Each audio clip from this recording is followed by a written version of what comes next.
तो हेलो दोस्तों, स्वागत है आप सभी का। मेरा नाम है फरहान अख्तर। आप देख रहे हैं एके डिजिटल इंस्टीट्यूट चैनल। तो स्टूडेंट्स, इसके पहले वाले लेक्चर में हमने केमिस्ट्री के 3 टॉपिक्स के बारे में पढ़ा था। आज जो लेक्चर है वो है लेक्चर नंबर 4। आज हम लोग बिलियन में मोस्ट इंपॉर्टेंट टॉपिक मोलरता, नॉर्मलता, मोल प्रभाज, उसके बाद है मोललता। ठीक है, देखिए मोललता और मोलरता 2 प्रकार के होते हैं। अभी हम इसको शुरू करते हैं तो आपको समझाते हैं। ठीक है, तो चलिए आज का वीडियो शुरू करते हैं। जो पहला टॉपिक हम लोग का है वो है मोलरता। ठीक है, तो मोलरता, ये जो शब्द लिखा गया है यहाँ पर देखिए, पहले भाई थोड़ा सा कलर लगा लेते हैं, कलर चेंज कर देंगे तभी अच्छा लगेगा आपको, क्योंकि रंगीन दुनिया है इसलिए रंगीन अपने आप को भी बनना पड़ता है। ठीक है, तो मोलरता, मोलरता को इंग्लिश में मोलैरिटी कहते हैं, कैपिटल एम से प्रदर्शित करते हैं। इंग्लिश में क्या कहते हैं? मोलैरिटी, कैपिटल एम से प्रदर्शित करते हैं। ठीक है, क्या होता है ये मोलरता? किसी विलयन के 1 लीटर आयतन में उपस्थित विलेय के मोलों की संख्या को मोलरता कहा जाता है। अब ये जो मोलों की संख्या लिखा है ये आप लोग क्लास 11 में पढ़े हो, मोल अवधारणा में, मोल कॉन्सेप्ट, मोल्स कॉन्सेप्ट में आपने पढ़ा है कि अगर आपके पास कोई एक मोल तत्व है, एक मोल तत्व का मतलब क्या होता है? 6.02223 तत्व। ठीक है, ये होता है एक मोल। एक मोल ये संख्या होती है, अवोगाद्रो संख्या भी कहा जाता है इसे। तो मोल कैसे निकालते हैं आप सबसे पहले ये समझ लीजिए। अच्छा, इसका फॉर्मूला आप समझ लीजिए। जो परिभाषा लिखा है उसके आधार पर हमें फॉर्मूला बनाना है। क्या लिखा है? किसी विलयन के 1 लीटर आयतन में उपस्थित विलेय के मोलों की संख्या। तो मोलरता कैपिटल एम बराबर क्या होगा? कैपिटल एम बराबर होगा विलेय के मोलों की संख्या, विलेय के मोलों की संख्या बटे में क्या हो गया बच्चों? 1 लीटर बिलियन, यानी बिलियन का आयतन, बिलियन का आयतन। और आयतन किसमें होना चाहिए? लीटर में होना चाहिए भाई, लीटर में होना चाहिए। ये बन गया आपका मोलरता का फॉर्मूला। अब इस फॉर्मूले में और चीज ध्यान दीजिए। आप क्या ध्यान देना है आपको? विलेय के मोलों की संख्या को कैसे निकाला जाएगा।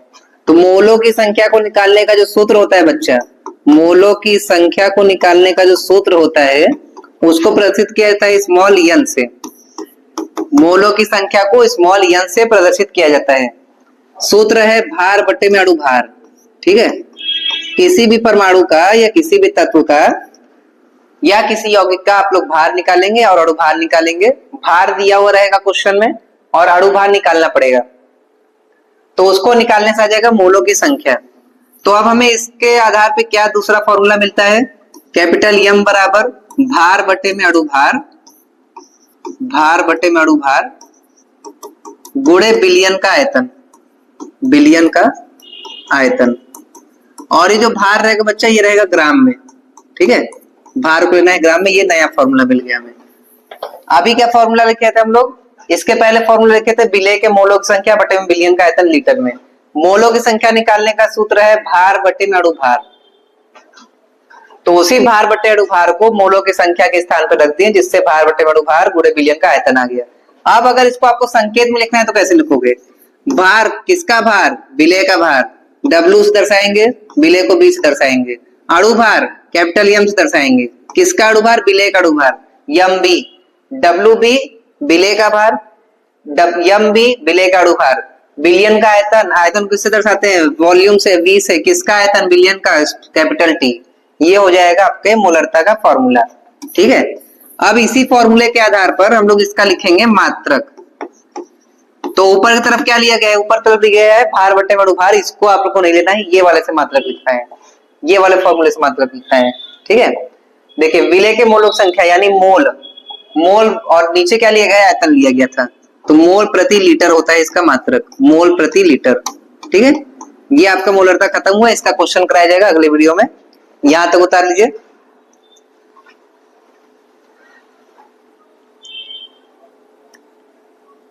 इसका स्क्रीनशॉट लीजिए, उसके बाद इसका स्क्रीनशॉट लीजिए। इसके बाद हम लोग चलते हैं मोल, मोल मोललता, मोललता लिखा है भाई, ठीक है, ध्यान रखना, मोललता लिखा है, इंग्लिश में होता है मोलैलिटी, दर्शाया जाता है स्मॉल यम से, ठीक है, स्मॉल यम से इसको दर्शाते हैं। अब मोलरता और मोलरता में बस एकमात्र अंतर है, मोलरता में मोलरता र आ रहा है, ठीक है, कैपिटल एम, वहां पे विलियन का आयतन लिया जाता था, लेकिन यहां लिया जाएगा विलायक, विलायक का भार लिया जाएगा, ठीक है। विलियन, विलायक, विलय क्या होता है ये हम आपको इसके पिछले वीडियो में बता चुके हैं, तो अगर आपने स्टार्टिंग से वीडियो नहीं देखा है तो पहले आप उसको जाके देखिए, उसके बाद ही आपको समझ में आएगा, ठीक है। अगर स्टार्टिंग से नहीं देखा है तो स्टार्टिंग से वीडियो देखिए, लेक्चर 1 से लेकर के यहाँ तक पहुंचिएगा तभी पूरा समझ में आएगा, वरना बिल्कुल समझ में नहीं आएगा। अब हम लोग आगे बढ़ते हैं। 1 किलोग्राम विलायक में उपस्थित विलेय के मोलों की संख्या, 1 किलोग्राम विलायक में, अब यहाँ पर देखो विलायक नाम आ गया है। अब जो हम लोग मोलरता में पढ़े थे वहां पर क्या नाम आया था, विलियन नाम आया था, लेकिन यहाँ नाम आया है विलायक। और विलायक किसका भाग होता है, मतलब ये किसके अंदर पाया जाता है, ये विलियन के अंदर ही पाया जाता है। जैसे एग्जाम्पल में पानी अगर लिया जाएगा और नमक लिया जाएगा तो ये नमक पानी का विलियन बन जाएगा, जहां पर पानी विलायक होगा और नमक विलेय होगा, ठीक है। तो अब इसमें हम लोग को क्या करना है ना, फॉर्मूला देखिए कैसे बनेगा, ऊपर की तरफ लिया जाएगा, इसको दर्शाएंगे कैसे, स्मॉल यम से ना, स्मॉल यम से। मोलों की संख्या इसमें भी है और मोलों की संख्या वहां पर बता, वहां भी थी, विलेय के मोलों की संख्या ये ऊपर की तरफ लिखना है, विलेय के मोलों की संख्या।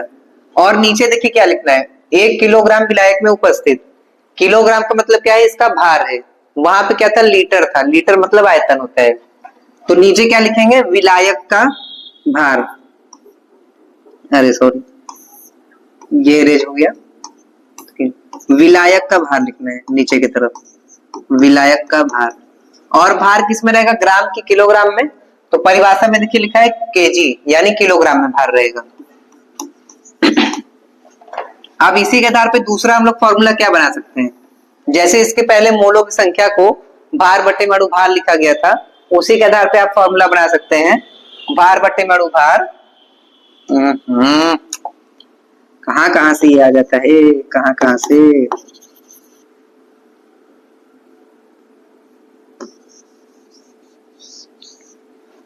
देखिए भार बटे में अणु भार, भार बटे में अणु भार गुणे विलायक का भार।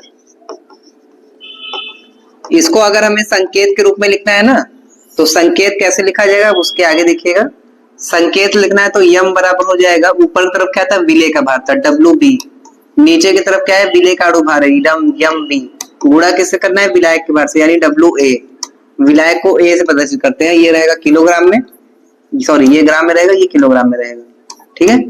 खटाक से फॉर्मूला उतारिए, खटाक से उतारिए, आगे चलते हैं।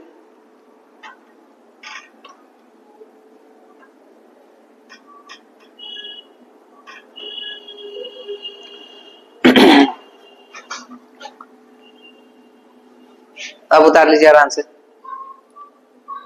ठीक है, चलिए अब आगे चलते हैं। मोस्ट इंपॉर्टेंट है ये, मोस्ट इंपॉर्टेंट है नॉर्मलता, नॉर्मलता यानी नॉर्मेलिटी, नॉर्मलता का इंग्लिश में नाम नॉर्मेलिटी है, इसको स्मॉल नहीं कैपिटल N से प्रदर्शित किया जाता है।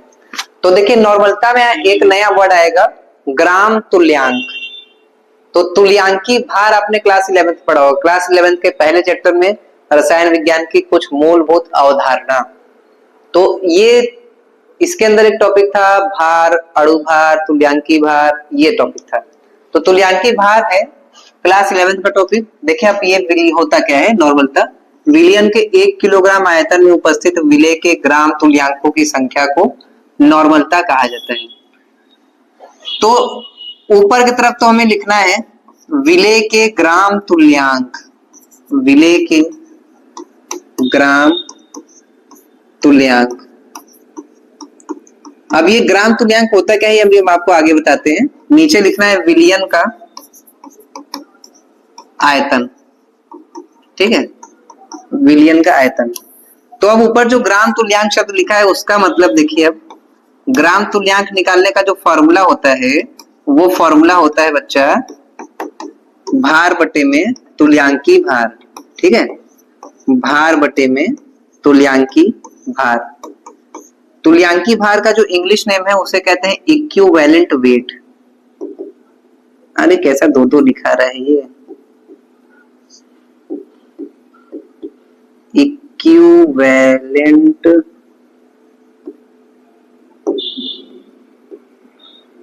वेट, ये होता है तुल्यांकी भार निकालने का, सॉरी तुल्यांकी भार का नाम होता है इक्विवेलेंट वेट, इसलिए इसको प्रदर्शित किया जाता है ई से। ठीक है, तो यहाँ पे तुल्यांकी भार किसका निकालना है, ग्राम तुल्यांक किसका निकालना है, विलेय का निकालना है, इसलिए हम लोग लिख सकते हैं ई बी, क्योंकि विलेय को बी से प्रदर्शित करते हैं। ठीक है, इसके आगे देखिए,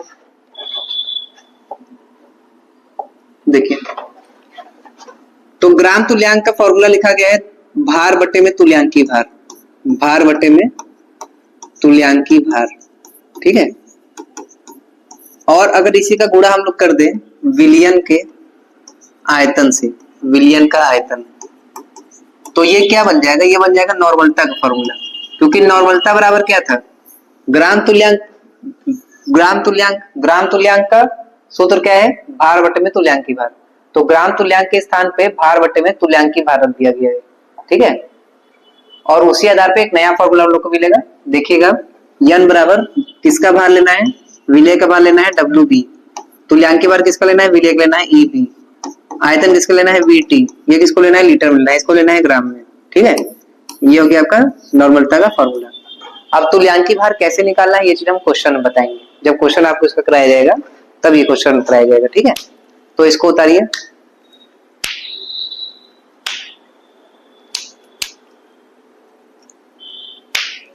अच्छा सुनिए, नॉर्मलता में, नॉर्मलता जब आपको कराए हैं, नॉर्मलता ये हो गया। ठीक है, मोललता, मोललता में एक चीज जो छूट गया है यहाँ पे करना है आपको, इसका मात्रक लिख लीजिएगा।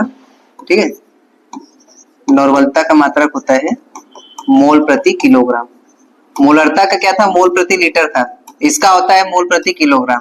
ठीक है, मोलरता का क्या था, मोल प्रति लीटर, इसका होता है मोल प्रति किलोग्राम। अब इसी के साथ नॉर्मलता का भी लिख लेते हैं, नॉर्मलता का मतलब होता है ग्राम तुल्यांक प्रति लीटर, ऊपर की तरफ क्या लिया गया था, ग्राम तुल्यांक लिया गया था, तो इसको लिखेंगे ग्राम तुल्यांक प्रति लीटर। ठीक है, ये इसका मात्रक हो गया, इसके मात्रक को भी उतारिए फटाक से उतारिए।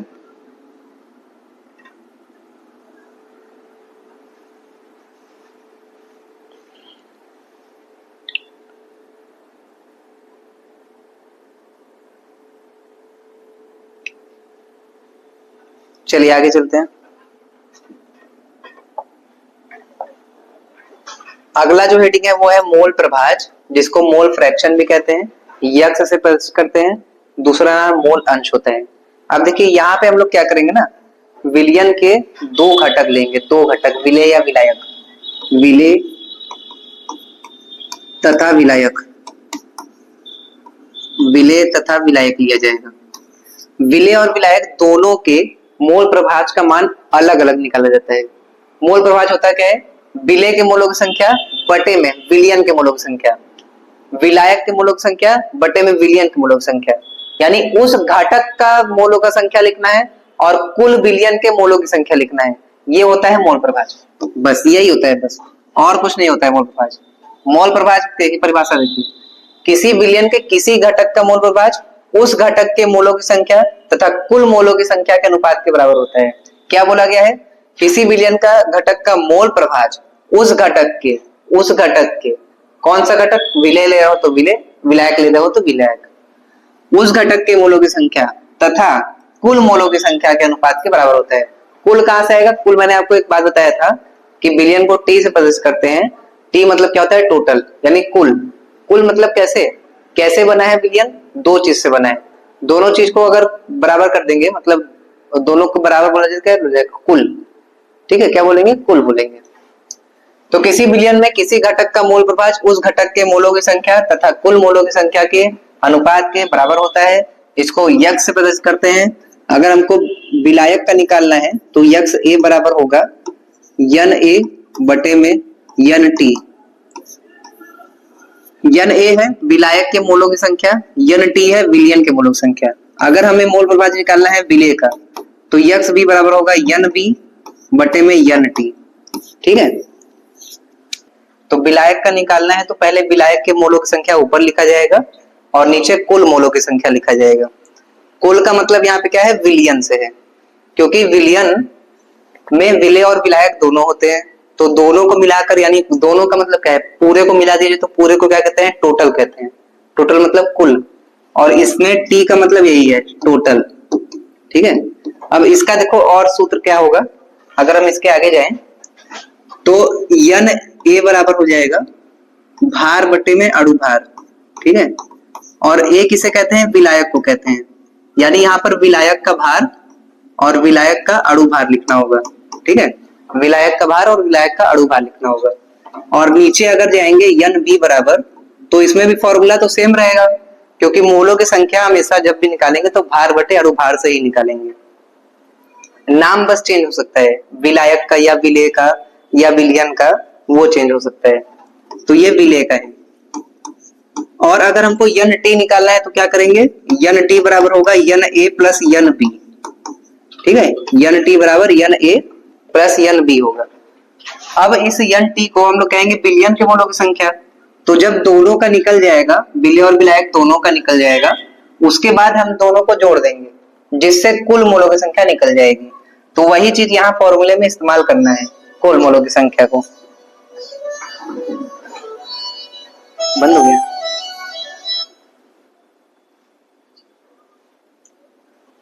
चलिए देखिए, अच्छा क्या बता रहे थे, थोड़ा सा फोन का समस्या हो गया था, अब फिर से देखते हैं। ठीक है, कुल मोलों की संख्या था, तो कुल मोलों की संख्या में बिलियन का हम लोग निकाल दिया। ठीक है, जब इन दोनों को जोड़ देंगे तो बिलियन का आ जाएगा।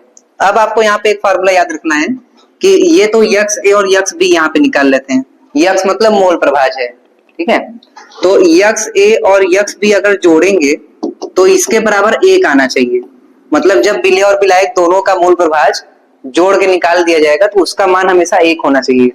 ये एक सिद्ध करने का तरीका भी है, इससे आप प्रूफ कर सकते हो कि आपका आंसर सही है कि नहीं। अगर इन दोनों का मान जोड़ने पर एक आता है तो इसका मतलब आपका आंसर सही आया है, और अगर एक से कम या एक से ज्यादा आता है तो आंसर आपका गलत आया है। ठीक है, तो यहां तक हमको इसमें इतना ही पढ़ना था।